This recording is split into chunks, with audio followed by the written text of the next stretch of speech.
Usuvaliwe umngcele iKosi ohlanganisa Iningizimu Africa kanye neMozambiqe enyakatho yeKwazulu Natal ukugwema ukusabalala kwegciwane iCorona.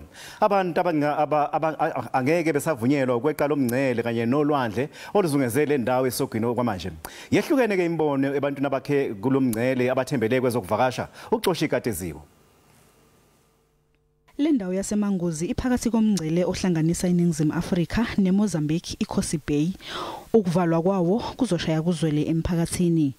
Umpheko omdala kabi kusukela ngo2010 ngipheka lana ngihlukumezeke kakhulu noza kwethi ngipheka nabo lana ukuthi kuvalwe iborder cause iborder ila siphila khona ukumsebenzi esiwenzayo sihleze emakhaya so sizama ukuthi siyiphilise ngokuthi sizopheka la abantu abadlulayo bese bayasithengela.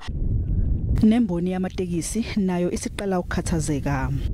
Ukuvala kweborder sithintile kakhulu kule 2 days nje besingasebenzi singezilutho kade yona indawo esithembele kuyo le. Nakuba lomgcele usuvaliwe kepha ke umngcele osegolela ohlukanisa lelizwe nelaseswazini usavuliwe bayahlolwa bonke abangena khona.